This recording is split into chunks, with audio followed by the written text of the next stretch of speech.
invité au micro de l'émission Il n'y a pas qu'une vie dans la vie, diffusée sur les ondes de Europe 1 ce dimanche 21 novembre 2021, Pascal Elbé, à l'affiche du film On est fait pour s'entendre, sorti en salle le 17 novembre dernier, est revenu sur sa vie de famille.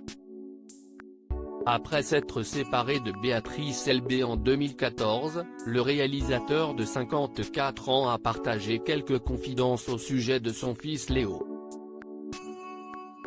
Face aux questions d'Isabelle Morizet, Pascal Elbé s'est rapidement laissé prendre au jeu des questions-réponses. Après avoir indiqué que son dernier film, portant sur la surdité, est inspiré de ses propres problèmes de santé, l'acteur de 54 ans s'est également confié sur sa vie aux côtés de son fils Léo, 20 ans. J'habite avec lui, on habite tous les deux, on est comme une espèce de vieux couple, partageait le père de famille, non sans fierté. Et à en croire ses propos, son fils ne compte pas suivre les traces de son père. À l'instar de nombreux enfants de stars qui se lancent dans la même carrière que leurs parents, le jeune homme a décidé de suivre son propre chemin. Il travaille dans une fac dans le digital, de ce que j'essaie de comprendre, et il est quand même très aguerri. Je pense que plus tard, peut-être même il écrira.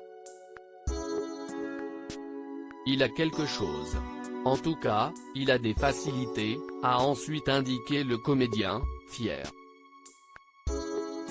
Et de poursuivre, sur le refus de son fils à participer dans l'une de ses productions, évidemment qu'on fait un métier qui est très attractif, et si est-il l'affaire de tout le monde à la maison quand on fait ce métier, mais si est-il vrai qu'il n'a pas nécessairement l'envie d'être dans la lumière. Une surdité découverte sur le tard. Lors d'une interview accordée à nos confrères de Madame Figaro, le 12 novembre dernier, Pascal Elbé s'était déjà épanché, en toute transparence, sur son handicap. J'ai mis beaucoup de moi dans ce personnage, mais contrairement à lui, je n'ai pas commencé à écouter les autres le jour où je suis devenu sourd, avait-il confié, mentionnant avoir initialement nié son état.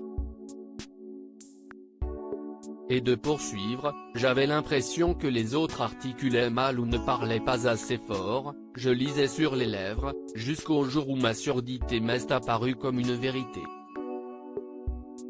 Je ne souffre pas d'un lourd handicap, mais être diminué reste assez ingrat et exige de s'armer de patience et d'humilité.